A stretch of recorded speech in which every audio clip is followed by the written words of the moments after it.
Hello and welcome to the PFF Live Q&A. I'm Doug Kyed, joined as always by Ari Meirov. Ari, how are you doing today? I'm doing real well, Doug. And, I woke up this morning, I was just thinking about how great the NFL is. Look around right now. The Titans and the Bengals are probably the two hottest teams in the AFC. The two ugliest losses yesterday are probably the Jets and the Bears. And the Jets and Bears have a win over the Titans and the Bengals. It's unbelievable how the NFL works. It's quite amazing. We had another really great week and another really great game coming up here tonight. Absolutely, yeah. It's always exciting to wake up on a Monday and think, oh, we got more football tonight. Brad will not be joining us today, but hopefully we can get back on at some point, maybe this week, and Brad can join us then. But just right off the top, before we get to some of the topics that we had planned, Matt Nagy of the Bears, their head coach, tested positive for COVID. He's in quarantine right now. So we'll see how long that lasts. But there is kind of a small outbreak going on with the Bears right now. It seemed to start with Damian Williams. Their running back was placed on the COVID list on October 14th. Since then, Robert Quinn, Jimmy Graham, Caleb Johnson, now Matt Nagy. So we'll see how much further that spreads. But it's pretty amazing that already this season we have seen now a couple of head coaches, get on the COVID list. We'll see if Matt Nagy winds up missing a game like Cliff Kingsbury did. But it's an adjustment that these teams have to make. No, it definitely is. And I believe Elijah Wilkinson as well went on it right before yesterday's game. So he wasn't in as well yesterday. So they've had a number of key players go on. And you mentioned Damian Williams being the first guy who had it.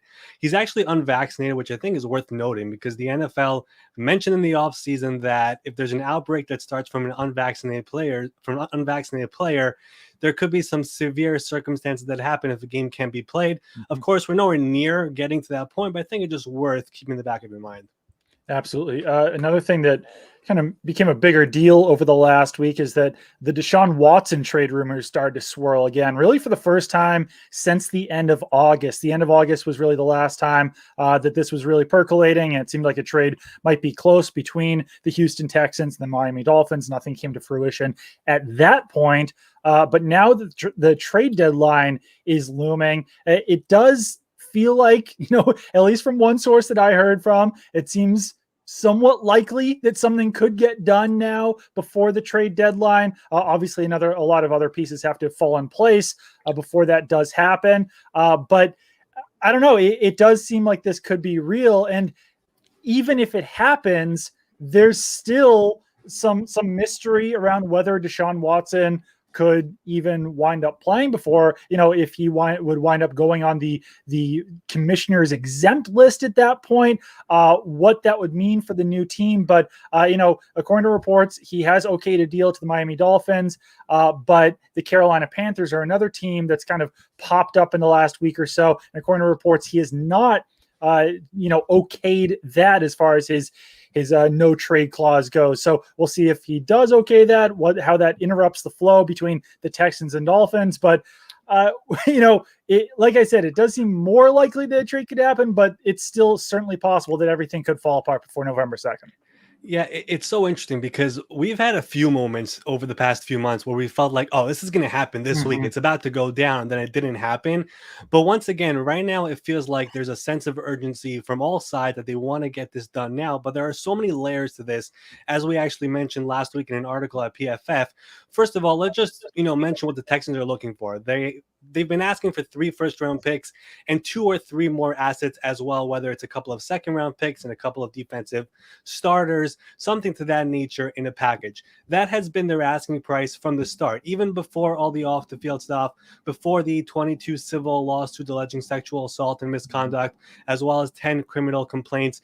And the reason for that, as we've mentioned a number of times, is because the Texans believe the player they are trading is a young franchise quarterback who's going to be your guy for the next 10 plus years. So that's what you're going to get, even if he ends up being suspended by the NFL at some point. Now, you kind of mentioned the no trade clause. I think Philadelphia had a lot of interest in this whole thing, and it sounds like he doesn't want to end up in Philadelphia, so he would not accept a trade there. Miami has always been the team he wants to go to, but Carolina has always been lurking up as well. And honestly, there was the belief that the Panthers would have made the trade in the offseason if none of this off the field stuff would have happened. We know their owner, David Tepper, is very aggressive. Ever since he got there, they signed Teddy Bridgewater to the big contract. 1 year, didn't work, got rid of him, ate the money. Sam Darnold traded a 2, a 4, and a 6 for him. Started off great, not working so well as of late. They could be a team that could lurk and pull off this type of a deal. They have picks. They have a bunch of young defensive players on their roster. And if they believe that Deshaun Watson could be the franchise quarterback they've been looking for, maybe they could be the team that lurks and makes a trade. Deshaun went to Clemson for college, so it would be a return back to the Carolinas. So it could be a potential team there. But again, as you mentioned, the commissioner's exemplar, I think that's a very important factor here as well, because the NFL has not placed him on the list up until now because they really haven't had to do it. The Texans are paying him to just come in, do some workouts, and leave the facility every single day. He's not a distraction. He has not been formally charged, so they haven't really had to make a decision up until now. What would happen if he does get traded is where the question comes in, and it's worth noting that this week NFL owners are meeting in New York City, and I'm sure you could imagine that David Tepper and Stephen Ross might walk up to Roger Goodell and ask, hey, if we do this, what's going to happen? So it's going to be an interesting week as the trade deadline looms. Yeah, it's interesting for the Dolphins as well if they are the team that winds up pulling off a deal for Deshaun Watson, because Tua Tagovailoa did make some mistakes in that game. They lost to the Atlanta Falcons, but he actually wound up finishing the game with a pretty impressive stat line: 4 touchdowns, 2 interceptions. I wouldn't say that he was the primary cause for their loss to the Falcons, but things don't get easier for Miami moving on here as well. They only have 1 win at this point, 1-6 on the season. That's after they were 10-6 last season. Now they play the Bills, a bye week, and then the Ravens. Things do get easier after that with the Jets, but you're playing Buffalo. You're playing in Buffalo as their next game. Things are turning downward for the Dolphins very quickly here, and I could understand why Stephen Ross would like a little bit of hope for the future, because heading into the draft now, they trade away their first round pick to move up to get Jalen Waddle. So not a real great possibility of improving next year through the draft. It is a messy situation, and you could understand why he would want them to make that splash move, but as we said, lots of uncertainty around that situation. Let's talk about another young quarterback, Zach Wilson, reportedly suffered a sprained PCL against the New England Patriots on Sunday. Mike White came in. Mike White actually looked a little bit better than Zach Wilson right off the front, but then he did wind up throwing 2 interceptions as the Jets started to take a few more risks downfield. Still worth noting, Zach Wilson's passer rating against the Patriots this season is at like 37. Mike White's, even after throwing 2 interceptions, was 64. So, the Jets didn't think that they were going to be contenders this season anyway. This is really just a small speed bump for Zach Wilson's development, but certainly worth noting that one of those first round picks now will likely miss some games with the knee injury they suffered. Doug, it's an interesting situation because before the season started, we did one of these shows and we talked about this Jet situation, the way they set up Zach Wilson for his rookie year. It's a rookie head coach, a rookie offensive coordinator. There's no veteran backup behind him. Their quarterback coach, Greg Knapp, tragically passed away before camp. That's obviously, it's a really tough situation for him. But, as you mentioned, the Jets are a young team. They're developing. They're rebuilding. They really weren't expecting, 8+ wins out of this team this year. This was expected to be a 2 or even 3-year rebuild project for GM Joe Douglas. And if we look just ahead to the offseason, I know here at PFF, we have some offseason pieces coming out here on the site very soon. The Jets will have 2 first-round picks next year. And with the Russell Wilson injury in Seattle, that Seattle pick might be much higher than they anticipated. They also have 2 second-round picks thanks to the Sam Darnold trade. And they're also going to have a nice chunk of cap space. So, just overall, if you look at the Lions, at least we're seeing them fight and in games. The Jets really haven't had that this year, and that's probably my only concern with this team. But again, it's a team that we really weren't expecting much out of them this year. The way they structured Zach Wilson's rookie year was very interesting, and I'm curious just to see what Mike White even does, because to hold him as the backup up until now was a very curious decision, and we'll get to see him start here in the next 2 weeks, including one primetime game, by the way, on Thursday night. So, good luck with that. Yeah, they do have. It seems like they'll probably call Josh Johnson off the practice squad. He he's a veteran quarterback, but not a veteran backup, which is certainly interesting. He's been the third stringer on the practice squad. And like you said, I don't think hopes were high for the Jets. I'm not sure if we really anticipated them starting off the season this poorly, especially after dropping the Patriots 54-13 on Sunday. That was certainly an ugly performance overall from the Jets, but certainly some growing pains were expected out of New York this season. Another team that struggled that I think a lot of people did not anticipate are the Kansas City Chiefs. They're now 3-4 on the season. I tweeted it out. I don't think anyone really expected them to have the same record as the New England Patriots at this point in the season, but both those teams 3-4. And I thought that Sunday's game was interesting because really, I wouldn't paint that. I wouldn't say that the Chiefs' defense was at fault for that loss to the Tennessee Titans. It was the offense that really couldn't get the ball moving. Certainly didn't help that Patrick Mahomes did leave the game pretty late with what appeared to be a head injury. Andy Reid said that he cleared concussion protocol after the game, so he'll be good to go moving forward. But it was the offense that was sputtering. And, you know, I did talk about this ad nauseum heading into the season, that are we sure that the Chiefs have enough weapons on offense to get them through this season? Because obviously, when you look at their depth chart, and they've got Tyreek Hill and Travis Kelce atop their wide receiver and tight end positions, they've got Patrick Mahomes at quarterback. No one can really complain about the lack of weapons in Kansas City when you do have that high-end talent at wide receiver and at tight end. But I think that this season has essentially proven that they don't have enough beyond those guys. That if a defense or a team is good enough to scheme it up, to take away Tyreek Hill and or Travis Kelce, which is something that we've seen quite a bit already this season, then you've got Byron Pringle as your leading wide receiver on Sunday against the Tennessee Titans. Byron Pringle, good enough, veteran pro NFL player, but not a guy that you necessarily want to be starting in what should be one of the most high-powered offenses in the NFL. They're also without Clyde Edwards-Helaire, but it's not like he's been, gangbusters throughout the first 2 years of his NFL career. Darrell Williams really has been, pretty much as good as Clyde Edwards-Helaire, so I don't think that that's necessarily an excuse for their struggles. It's just a really interesting team that hasn't, they don't have the depth that maybe they needed heading into this year. Yeah, and that's exactly right. I mean, this is a team that has been to 2 straight Super Bowls, 3 straight AFC title games, and we just expect them just to be the Chiefs, right? And it's just not happening. And I think for the first time during the Patrick Mahomes era, we're finally seeing the Chiefs roster building and how questionable it has been. Mm-hmm. It just shows up in front of our eyes for the first time, basically. Like, look at this roster. Mahomes was just so awesome. It was making stuff happen for all these years, and he had all these holy cow moments that we never really realized that this roster with, let's just say, the Frank Clark contract. I mean, it's beyond awful. He has the highest cap hit for any defensive player this year. I believe he has like 6 tackles on the year. The Chris Jones contract, like they moved him over defensive end. It's not working. What else is there? Their offensive line. You can't just, take 5 new offensive linemen and expect them to all just do well.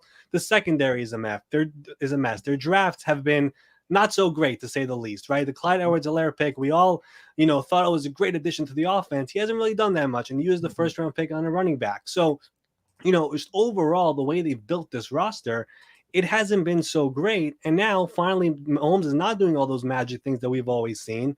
And it's like, wait, what is going on over here? What happened? It's the roster isn't that great. It just isn't. They've been looking for that third receiving option after Hill and Kelce, like you said. They were hoping it might be Josh Gordon. He definitely has not been the answer so far. And who are they going to get? I mean, you look at the November 2nd trade deadline, it's coming up. They essentially have all their draft picks next year, besides for a late round pick they gave to Baltimore in the Orlando Brown trade. Will they try to pull off some sort of a deal to try to get back in it? They probably will, because they have a roster that could still make the playoffs. But this is simply not the same team we've seen for so many years when they made the Super Bowl, when they made the AFC title game. It's not the same team so far. It's just not. Yeah, and I mean, I know that Brett Veach was an extremely hot general manager because of the Chiefs' success, but I actually ran a study when I was still at Nesson over this offseason just to kind of gauge general managers by their drafting throughout history. And it was sort of an inexact process because I was using Pro Football Reference's approximate value rating to do this.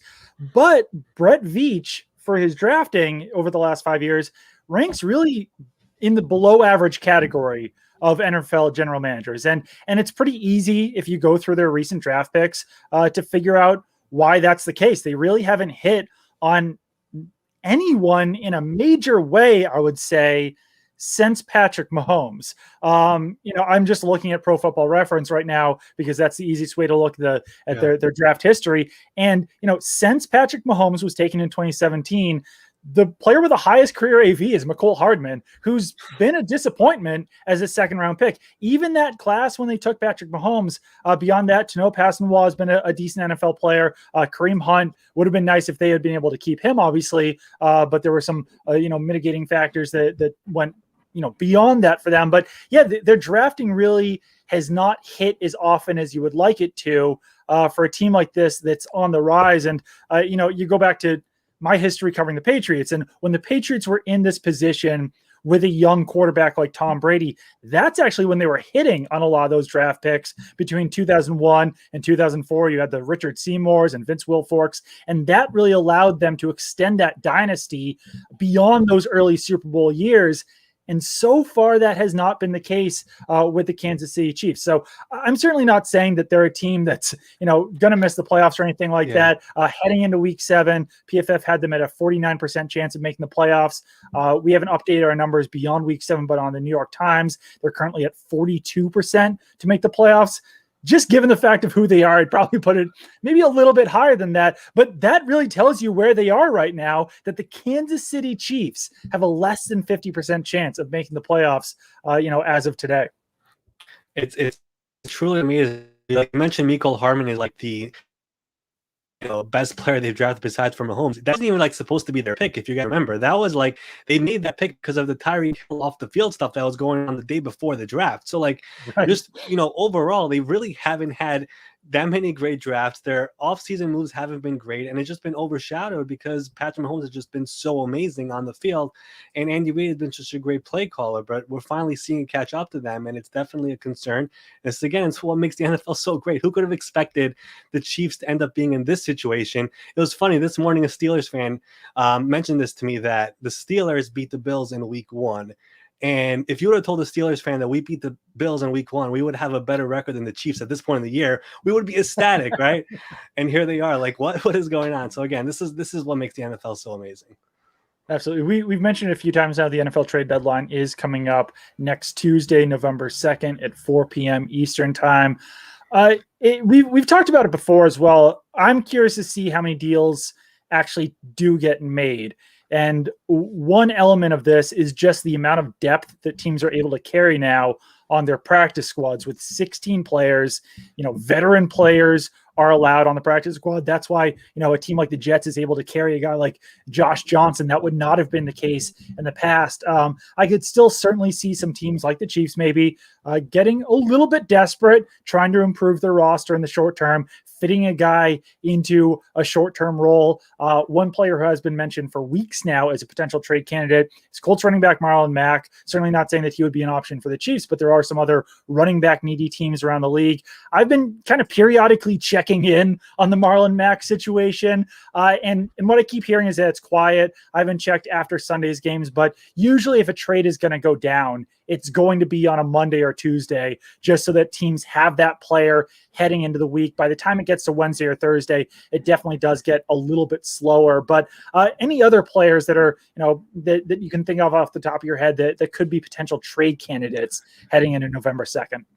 Yeah, I mean, earlier when we were doing these shows earlier in the season, Brad kind of mentioned how Bryce Callahan in Denver is a potential target. It looks like a different corner in Denver has fallen out of favor, and that's Kyle Fuller, who they signed earlier this offseason. He actually didn't play a single snap on Thursday night against Cleveland, and it looks like he's not going to be in there that much longer. I mean, Vic Fangio even mentioned his play has not been up to where they were expecting him to, which is a bit of a surprise because he really thrived under Vic Fangio in Chicago, and he joined Denver just to reunite with him, and it just hasn't panned out at all. I think that's an interesting name to watch because we know how many teams are looking for corner help. I think, we're always talking about Deshaun Watson, and I've mentioned this before. Really, any veteran player in Houston is available right now. They tried to trade Whitney Merciless. No one wanted to take him. Ends up signing with Green Bay, also considered Kansas City there, but he ends up with the Packers. Really, any veteran player on that roster is a potential trade option there. It'll be interesting to see if Brandon Cooks ends up being a potential guy who gets moved. So, the Houston Texans are in full rebuild mode. So we're all going to be talking about Deshaun Watson, but let's just keep in mind all those guys that they signed this offseason to one-year deals are probably potential guys who could end up being traded. All those running backs from David Johnson, Mark Ingram, Rex Burkhead are all potential guys. I saw Melvin Ingram in Pittsburgh as a potential name there. The Chiefs actually hosted him as a free agent in the offseason, didn't bring him in. They need some pass rush help. Maybe that could be an option for them as well. So there are a bunch of other names who could be traded. Last year was a COVID year, so we didn't get that many trades. This year, we don't have any of those restrictions, so we might see an uptick when it comes to trades this year. Something that's really interesting actually about Brandon Cooks is that his base salary is actually really low this season. So he's a guy who, you might have to give up a relatively high draft pick or a young player or something like that to get him, but he's a pretty easy guy for a player of his talent level to actually fit under the cap. Before we wrap up with one last topic here, I did actually just want to touch on the 49ers real quick because they're another team similar to the Chiefs that's kind of underperformed this season. And, it's interesting when you're watching a 49ers game.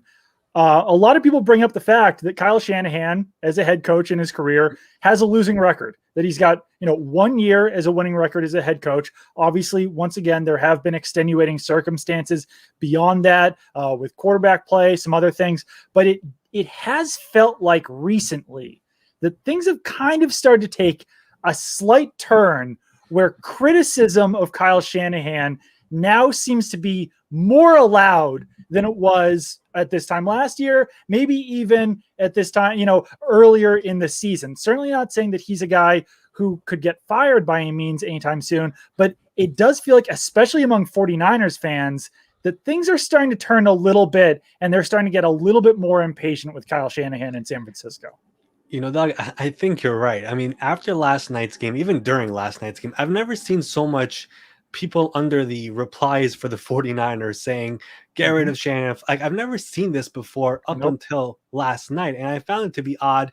And, they've been questioning, the play calling, but also some of their draft picks with their history has been also a little bit, they've missed on some picks. Brandon Ayuk so far was like a star in the making last year, and all of a sudden he's fallen out of favor. It felt like last night became the roast of Brandon Ayuk in the middle of the game. I mean, like for a full 10 minutes, they were just talking about him.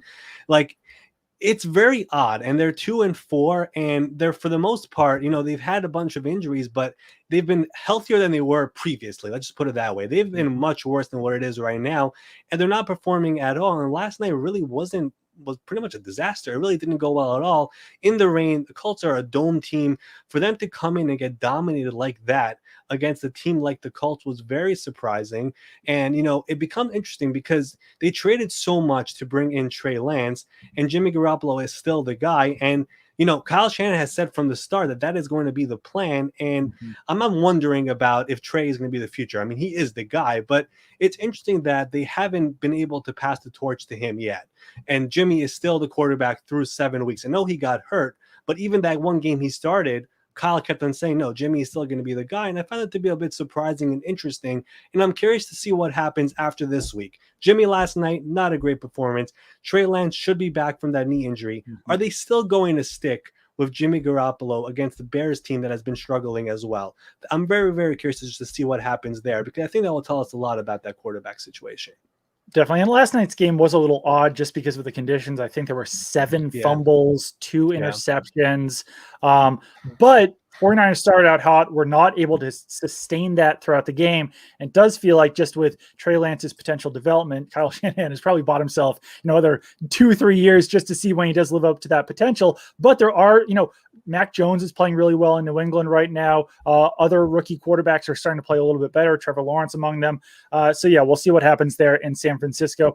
Just to finish this off, let's talk about players of the week. We can go a little bit more broad on this one this week. Last year we did kind of depth players of the week, but I'm just going to hit on Jamar Chase. He's been an absolute monster for the Cincinnati Bengals. Another 8 catches, 201 yards, 1 touchdown. It's pretty remarkable. So Jamar Chase right now, just to put this into perspective, is on pace for 85 catches this season, and he's averaging over 20 yards per catch. So I know that this is a 17 game season, and that would usually be like a 80, 78, something like that yard season. Yeah. But that is a ton of yards for a player who's a rookie, for a player who missed all of 2020 after opting out. And he's just come in and essentially been a top 5 wide receiver already for the Cincinnati Bengals, maybe even better than top 5. He really is playing like one of the best wide receivers in the NFL. And it's really just, like I said, remarkable with what he's been able to do for the Bengals so far as a rookie this season. It is remarkable, and it's funny because if you remember, this debate throughout the draft was, should they take a receiver or should they take Penei Sewell? And I think the majority of people said you got to protect Joe Burrow, and I think everyone is just eating their words right now because he has been just unbelievable, playing not just like a top receiver, like one of the best receivers in football, like you just said. And for that, I think you could pick somebody in the top 5. That's what you're going to get out of him. When it comes to my player of the week, I'm going to go with a player who has really been hitting his stride this season, and we've talked a lot about the Titans and how hot they've been, but what about a pass rusher on their team? Harold Landry. This Titans team has been looking for someone to bring the pressure for a couple of years now, right? Last year they signed Jadeveon Clowney. That did not really work out. They added Bud Dupree this past offseason. He's finally getting healthy now, but Landry so far has 6.5 sacks this year. He has 27 hurries, which is second in the NFL. He has 41 total pressures, which is third in the NFL. And this has been a theme of the segment for me really this past couple of weeks, but he is in a contract year as well. He's in the final year of his rookie contract, and the Titans actually don't negotiate in season. So he's setting himself up to be paid in a very big way come the offseason. He's been a huge part of what they're doing and a big part of their success so far this year. Of course, they have those back-to-back wins over Buffalo and Kansas City, and he's been playing a big role. Absolutely. Well, that will do it for this week's PFF Live Q&A. Keep it on pff.com for all of your trade deadline coverage, for betting, for fantasy, for DFS, everything. I wrote a feature on Jamal Agnew, so you can check that out on pff.com. Follow Ari on Twitter at MySportsUpdate. Follow me on Twitter at Doug Kyed. And I think the plan is to maybe do a few more of these moving forward, but so hopefully we will see you guys again soon.